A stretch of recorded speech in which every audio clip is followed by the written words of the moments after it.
الحمد لله الذي يدوم على الجماع والصلاة والسلام على صاحب الشفاعة وعلى آله وأصحابه أولي الصدق والأمانة وعلى سائر أهل السنة والجماعة. أما بعد فأعوذ بالله من الشيطان الرجيم.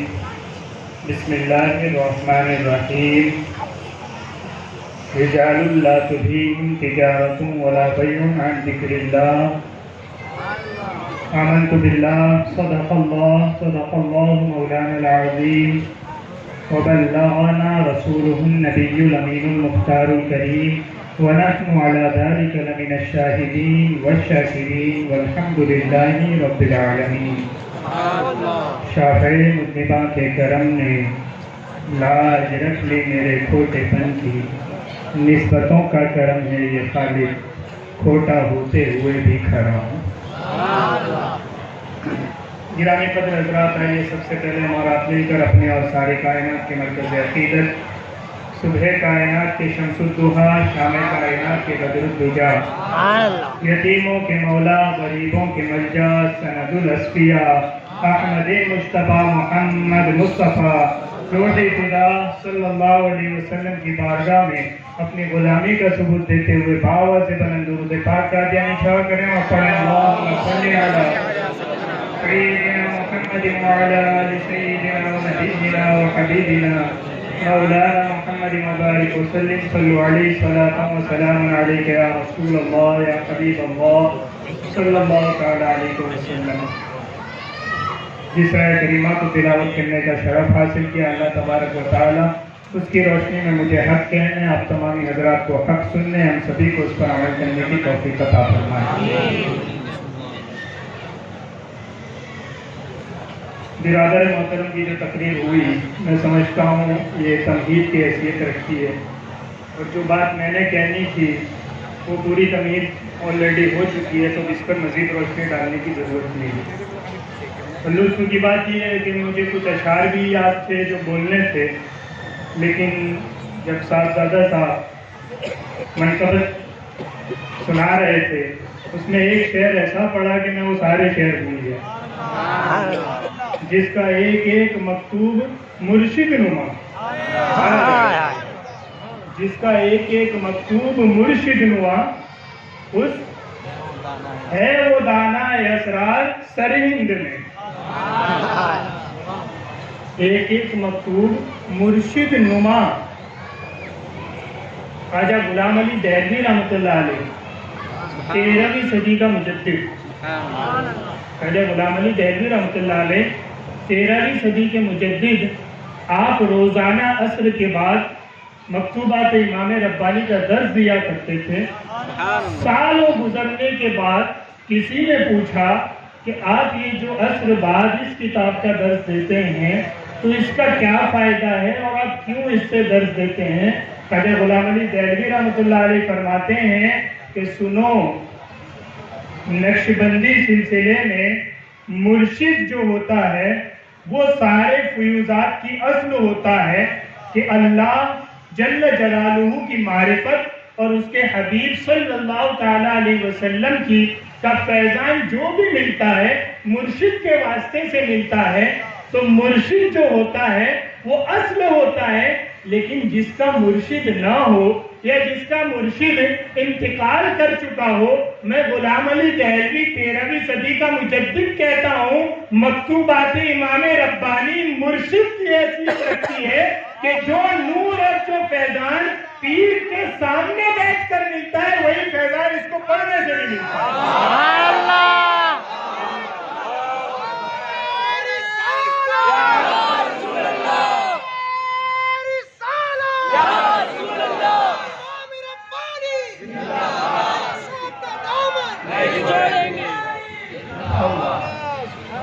یہ ایک ذہنی بات تھی جو مجھے میں چونکہ میں اپنے شہر بھول گیا تو کر کیا سکتا ہوں، جس کی وجہ سے بھول گیا وہی بیان کر دیا.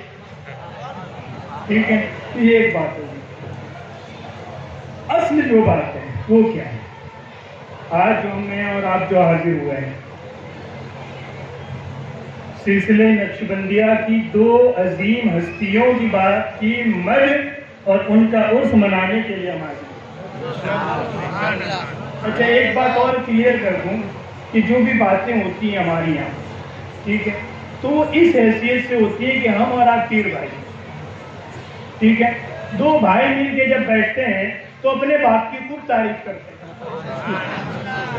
اس کا مقصد یہ نہیں ہوتا کہ ہم کسی اور کو برا کہہ رہے ہیں، اور واللہ قسم خدا ہمارے دلوں میں ایسی کوئی نیت نہیں ہوتی، ایسا کوئی ارادہ نہیں ہوتا، اس لیے کہ اللہ کا ہر ولی فیضان کا دریا ہوا اور ہر ولی سے محبت اللہ نے لازم فرمائی، کسی ولی سے دشمنی نہیں، بس اتنی سی مراد ہے کہ جس کو ہم نے باپ بنایا ہے اس کی باتیں ہم کرتے رہتے ہیں،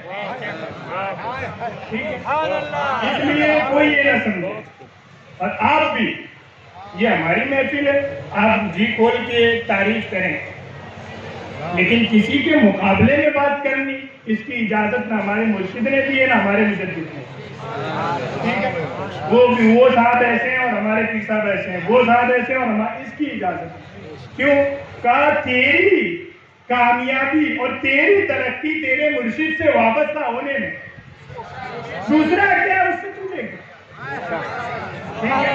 ایک بات ہے، یہ وضاحت نہیں۔ تو حاضر کیوں ہوئے؟ دو عظیم ہستیوں کا عرس منانے کے، ایک ہستی سلیم کا بادشاہ، دوسری ہستی تو ہم تو خود قدموں میں یہاں بیٹھے ہوئے، ٹھیک ہے، دو ہستیاں۔ اب اگر آپ سلسلے کی بات کریں تو آپ شروعات کہاں سے بیان کرتے ہیں؟ حضرت صدیق اکبر باخدا کے واسطے، ٹھیک ہے، حضور علیہ السلام آپ خاتم النبی، تو ساری اصل تو وہی ہے، لیکن جو امت میں شروعات ہوتی ہے وہ حضرت صدیق اکبر رضی اللہ عنہ سے ہوتی ہے، اور حضرت صدیق اکبر رضی اللہ تعالیٰ عنہ میں جو ایک مسلمہ بات ہے اہل سنت و جماعت کی، وہ ایک عرض کر کے آگے بڑھ جائیں، جو ہم خطبے میں پڑھتے ہیں، کیا پڑھتے ہیں جمعہ کے خطبے میں؟ امام صاحب افضل البشری بعد الانبیاء بالتحقیق، نبیوں کے بعد ساری کائنات میں سب سے افضل جو ہستی ہے اس کا نام ابو بکر صدیق، ٹھیک ہے۔ اچھا یہ جمہوری عقیدہ نہیں، جمہور سمجھتے ہیں نا، میجورٹی، جمہور، یہ جمہوری عقیدہ نہیں، یہ اجماعی عقیدہ ہے کہ ساری امت کا اجماع ہے اس پر۔ اب اس کا منکر ایسا نہیں کہ صرف گنہگار ہوگا، اس کا منکر جو ہوگا وہ اہل سنت سے بھی خارج ہوگا، وہی ہے مسئلہ۔ اس لیے یہ جو باتیں چلی کہ سرکار مولا مرتضیٰ مولا علی مشکل کشا کی افضلیت کا مسئلہ اٹھایا جائے، میں نے کہا یہ کوئی کانگریس اور بی جے پی کا الیکشن ہو رہا ہے کہ اس کی تعریف کرو تو وہ ناراض ہو جاتے ہیں، علی کی کرو تو ابو بکر ناراض ہو جاتے ہیں۔ میں نے کہا نادان، یہاں تو معاملہ یہ ہے کہ علی سے پوچھا جائے، علی آپ بتائیں امت میں افضل کون ہے؟ علی خود کہتے ہیں امت میں افضل ابو بکر صدیق، ابو بکر ابو بکر ابو بکر ابو بکر۔ سمجھ گئے؟ یہ کوئی الیکشن نہیں ہو رہا کہ ابو بکر کی کرو تو عمر ناراض ہو جاتے ہیں، عمر کی کرو تو عثمان ناراض ہو جاتے ہیں، عثمان کی کرو تو علی ناراض ہو جاتے ہیں۔ میں نے کہا کوئی گھر ایسا دیکھا ہے جس میں سسر کی تعریف کرنے سے داماد کو برا لگتا ہو، یا داماد کی تعریف کرنے سے سسر کو برا لگتا ہو؟ کوئی گھر دیکھا ہے ایسا؟ اور میں تمہیں بتاؤں یہ چار کون ہیں؟ حضرت صدیق اکبر حضور کے سسر لگتے ہیں، حضرت عائشہ صدیقہ رضی اللہ عنہ حضرت صدیق اکبر کی بیٹی ہے اور حضور کے نکاح میں حضرت صدیق اکبر حضور کے سسر لگتے ہیں، حضرت عمر فاروق حضور کے سسر لگتے ہیں، حضرت حفصہ رضی اللہ عنہ حضور کے نکاح میں حضرت عمر کی بیٹی، یہ بھی سسر لگتے ہیں۔ اور تیسرے نمبر پہ حضرت عثمان غنی، سنور ہیں، دو نور والے، صبح ازل سے، یعنی حضرت آدم سے لے کر عیدم تک کسی شخص کو ایک نبی کی دو بیٹیاں نکاح میں نہیں آئی، صرف حضرت عثمان غنی کی شان ہے جس کو نبی کی دو بیٹیاں نکاح میں۔ بس نہیں، میرا آقا فرماتے ہیں 2 دے دی. اگر میری 70 بیٹیاں ہوتی ایک کے بعد ایک انتقال کر جاتی 70 کی شادی عثمان سے کر. داماد حضور کے اور حضرت مولا کائنات یہ تو سیدہ زہرا کے سر کے تاج ہیں جو حضور کی سب سے چہیتی بیٹی ہے اس کے سر تاج ہیں. تو 2 حضور کے سسرے ہیں اور 2 حضور کے داماد ہیں. اب سن امام اعظم ابو حنیفہ ہمارے فقہ کے امام کیا کہتے ہیں. فرمایا سنی کون. حضرت امام اعظم ابو حنیفہ سے پوچھا گیا کہ سنی کسے کہتے ہیں. آپ فرماتے ہیں اہل سنت کی علامت یہ ہے تفضیل الشیخین حب الختنین مسح علی الخفین. جو حضور کے دونوں سسر کو ابو بکر و عمر کو امت میں سب سے افضل سمجھے اور حضور کے دونوں داماد عثمان و علی سے محبت کرے سمجھو وہ اہل سنت و جماعت. سبحان اللہ. سمجھیے تو چاروں کو ماننا بھی ضروری ہے اور چاروں میں پہلے 2 کو افضل سمجھنا بھی ضروری ہے. یہ بات عقیدے کی ہوتی ہے. یہ اس لیے بیان کرنا ضروری ہے کہ ماحول بڑا بگڑا ہوا. ٹھیک ہے. یہاں تک نہیں یہاں سے حیدرآباد اور حیدرآباد سے لے کے کہاں تک ماحول بگڑا ہوا ہے کہ آپ کو اندازہ نہیں. ٹھیک ہے. اور کیسوں نے بگاڑ رکھا ہے خود ہمارا دماغ خراب ہے کہ ایسے علماء اس معاملے میں پڑ گئے. تو آپ کی تو گنتی کیا مضبوط بنے رہے. کس بات پہ مضبوط بنے رہے. اس بات پہ مضبوط بنے رہے کہ جو یہ قبروں میں لیٹنے والے ہمیں سکھا کے گئے وہی ہمارا دین. کیوں میرے آقا فرماتے ہیں قرب قیامت ایسے لوگ آئیں گے ایسی باتیں کریں گے جو نہ تو نے سنی ہوگی نہ تیرے باپ دادا نے سنی ہوگی. میں نے کہا میرا دادا میرے دادے کا دادا میرا پردادا میرا باپ سب خطبے میں یہی سنتے تھے افضل البشر بعد الانبیاء بالتحقیق ابو بکر صدیق. اور آج مجھے کیا بات سنائی جا رہی. نہیں وہ افضل نہیں کوئی اور بھی ہو جائے تو ٹھیک ہے. میں نے کہا یہ امت کا عقیدہ نہیں اور جو یہ رکھے وہ اجماع امت سے خارج ہوتا ہے اہل سنت سے نکل جاتا ہے. ٹھیک ہے. ایک بات تو جو افضل البشر بعد الانبیاء بالتحقیق ہے ان کو ہجرت کی رات حضور علیہ السلام اپنے ساتھ لے کر مدینہ تشریف لائے. ٹھیک ہے. اپنے ساتھ یہ بالکل معروف معاملہ ہے نا. کوئی آپ کو معلوم نہیں ایسی بات تو ہے نہیں. بالکل صاف بات ہے نا سب جانتے ہیں نا. ہجرت کی رات اپنے ساتھ حضرت صدیق اکبر کو لے کے گئے. یہاں ایک جملہ ایک مؤرخ نے لکھا مجھے بڑا پسند آیا مجھے اور میں قربان اس کے لکھنے پہ. اس نے ایک بات کہی کہ ہجرت سلسلہ نقشبندیہ جس سے چلا اس تاجدار سیدنا صدیق اکبر کو ہجرت حضور نے کیا کرائی ہے کہ پورا سلسلہ ہجرت ہی کر رہا ہے. کبھی باقی باللہ افغان سے دہلی چلے آتے ہیں کبھی خواجہ اخلاق رامپور سے احمد آباد چلے آتے ہیں. وہ کیا ہجرت کا رواج ڈالا ہے کہ جہاں جاؤ مرشد اپنے پیر مرید کے لیے ہجرت ہی کرتا جائے. آئے نا جن 2 ہستیوں کی بات کرنی ہے. پہلی ہستی کون ہے. حضرت امام ربانی مجدد حضرت ثانی شیخ احمد سرندی فاروقی رحمۃ اللہ علیہ. وہ ہستی کہ حضرت باقی باللہ دہلوی رحمۃ اللہ علیہ اپنے مرشد خواجہ امکنگی کے پاس سے اجازت لے کے آپ کے حکم پہ ہندوستان آئے اور آپ نے بشارت دی کہ باقی باللہ ہندوستان جاؤ اللہ تمہیں ایک ایسا شہباز دے گا مرید وہ تیرا ہوگا لیکن پوری کائنات میں تیری دعوت کو پھیلا دے گا. خواجہ باقی باللہ آتے دہلی. ادھر حضرت مجدد حضرت ثانی رحمۃ اللہ علیہ کون ہے ابھی تک کون ہے. مولوی. یاد رکھ لیں یہ بات. مولوی کون ہے. مفتی احمد یار خان نعیمی کہتے ہیں جس ولی کو اپنی ولایت چھپانی ہو اپنے آپ کو مولوی کہنا شروع کر دے پبلک بڑھ جائے گی ولی نہیں مانے. مولوی کتنا ہی متقی ہو جائے پبلک مر جائے گی ولی نہیں مانے گی. تو جس ولی کو اپنی ولایت چھپانی ہو اپنے آپ کو